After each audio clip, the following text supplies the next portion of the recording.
first, the nuns criticized for building a luxury high-rise. It's tonight's I-Team report.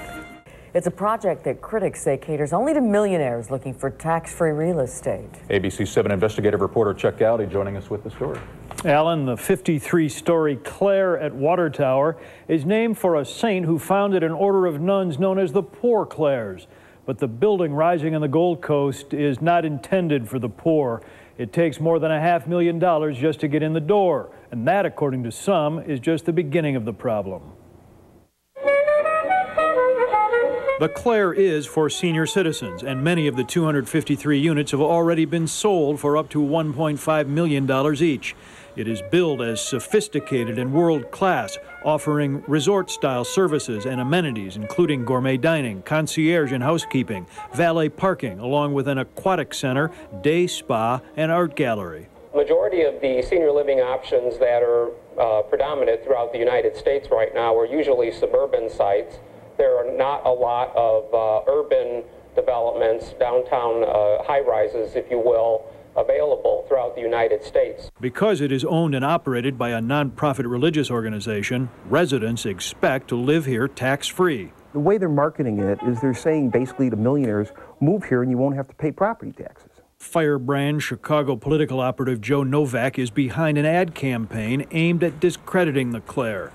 The controversial Novak is a hired gun for this man, right-wing Indiana insurance magnate J. Patrick Rooney and Rooney's Fairness Foundation. For a church organization to hide behind this tax scam, which basically it is, it's a tax scam for millionaires, you are denying needed revenue to the schools, to hospitals, to Stroger Hospital, to public transportation. Novak has bought commercial time on ABC 7 and other broadcast outlets targeting the Franciscan nuns high-rise project. If they're going to act like a for-profit, they should pay taxes like a for-profit. The I-Team wanted to interview Sister Frances Clare Radke, chairman of the Franciscan Sisters of Chicago Service Corp., or the corporation's new CEO, Steve Wuchik, whose position last year paid nearly $600,000.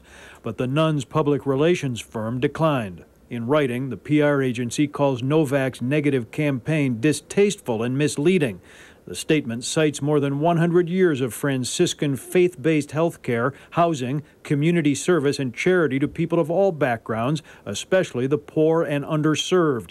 The past 5 years, according to the Franciscan Sisters, they've given nearly $38 million to charities supporting physical, financial, emotional, and spiritual needs. But on this internet video, critics say even a saint wouldn't qualify for residency in her own building.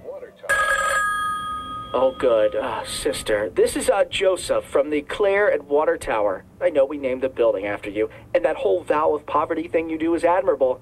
But without that $530,000 entrance fee, we just can't take you. And they should be, and the Cardinals should be ashamed of this project.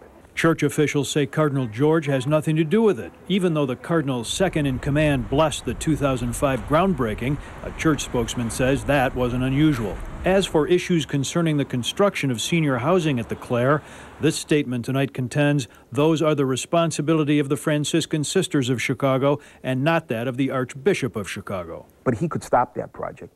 He could say to the sisters, this is not doing the mission. This is not following the mission. This is not furthering the healing mission of Jesus Christ. Despite what they may believe, a free pass on the property taxes for Clare residents is not a done deal. Illinois Revenue Department officials tonight tell the I-Team that the building will have to apply for a property tax exemption this year, and it is not automatic. State regulators are already reviewing whether the project should pay sales tax on construction materials.